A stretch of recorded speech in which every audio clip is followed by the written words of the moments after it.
Hello everyone, welcome to another installment of Erinn's Book Club. I know the lighting's horrible, but I'm limited as to where I can put things because I'm still trying to arrange everything.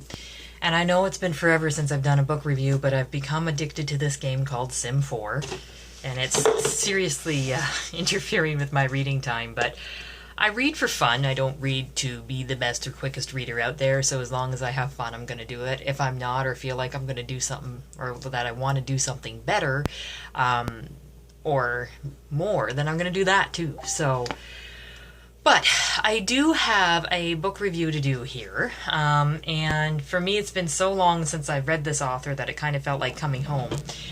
The book review that I have to do is called The Green Mile, of course by my most famous ever author called Stephen King. The original series of books was apparently written in installments in a different publication, where you could only read for a little bit and then you had to wait for the next publication to find the next installments. And I could see the odd little books everywhere, but I couldn't see a full a book with all of the little books in it. Till I went to Amazon, and I'm learning still a little bit more about Amazon, and Amazon's an amazing shopping experience. So I found this book relatively cheap. It has the entire series in it. Unfortunately, it came to me with one of the pages loose. Only one, so I'm, not the end of the world. And it felt so good to read Stephen King. And this is the old classic Stephen King, back before he got too prolific. Back when I think he was more in tune to his characters, and this book destroyed me. I loved every second of it. There's a whole other part of this that is not in the movie, because I read the movie first, and this is one of the few ones where I read the movie before I watched the movie before I read the book, and I kind of hate that because, yes, the movie is pretty close to the book, but I already had the characters in my mind as to what they look like, that I couldn't create a proper character in my head. So that made life a little bit difficult. Let me read the back of it to you, and then I'll get more into this. Okay, so I tried to take it back, but it was too late.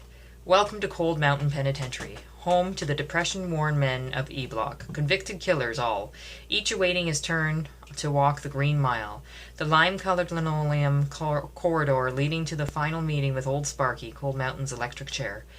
Prison guard Paul Edgecombe has seen his share of oddities over the years working the mile, but he's never seen anything like John Coffey. A man with the body of a giant and the mind of a child, condemned for a crime terrifying in its violence and shocking in its depravity. And in this place of ultimate retribution, Edgecombe is about to discover the terrible, wondrous truth about John Coffey. The truth that will challenge his most cherished beliefs. And it was so well done. The movie was very good.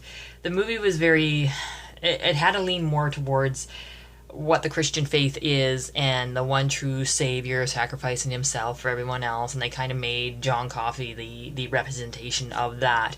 The book is more of what would happen if we found somebody who didn't know how to be cruel to everybody else and throw them into a world where everybody was cruel to everybody else. Even the ones that find themselves being good men had horrible attributes, horrible traits that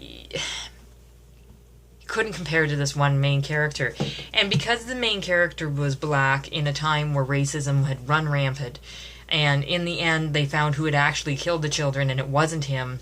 Of course, spoilers, I'll put warnings and whatever. And they knew it wasn't him, and they could almost prove that it wasn't him, but because he was black, they didn't even try to fight. Like, that was like the one big cruelty of the good-natured men. They didn't try to fight, really, to save him, because they didn't want to risk their jobs, and risk the welfare of their family. That kind of thing was well done. The end of it, where there was a whole other section about the wife of the main character, was well done. The way that he looked into what if you had a near mortal life. I think the character was...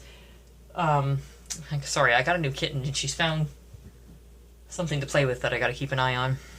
But what if you were given a near immortal life where it was immortal enough that you stayed alive long enough to see all of the ones in your generation die, but not so immortal that you didn't feel the effects of old age?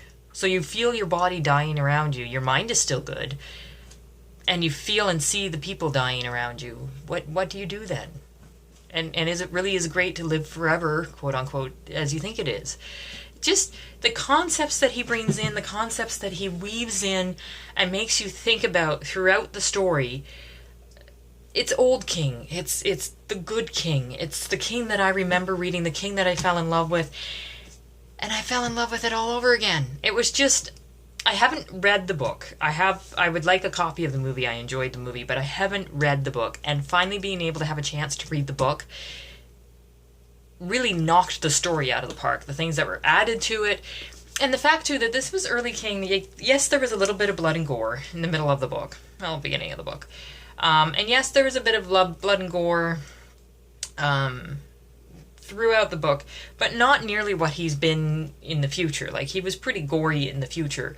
But it was only enough blood and gore to make the story believable. And that still made it a terrifying and disturbing and interesting philosophical reading experience. It still made you think. And I found times where I was reading the book and the hours would kind of slip by and I wouldn't notice that they had slipped by. So it's a true King masterpiece. I think anybody who is a King fan should actually start with this book because it is such a quick read and because it is such a short story for him. Like, there's maybe, 300 pages? No, 400 pages. 500 pages, which for him is a really, really short book, and it's broken up into short stories. And anybody who wants to get into the King bandwagon should start with this one because it's understated. It's one that I think was forgotten about because it's not blood and gore, but it's, I think, the most disturbing book I've read of his. And I've read a lot of his books. So, all in all, again, Stephen King I love, I adore, and I always will adore. I've got a book next in my to-be-read pile that is written by his son that I'm kind of afraid to start and read, but I want to know if he translates into his son. All in all, really good book. I think you guys out there that are liking the horror, liking the thrillers, need to pick this up and give it a read. But I guess that's all I have to say for now, and I will let you guys know when I have another book read. Have a great day, everybody.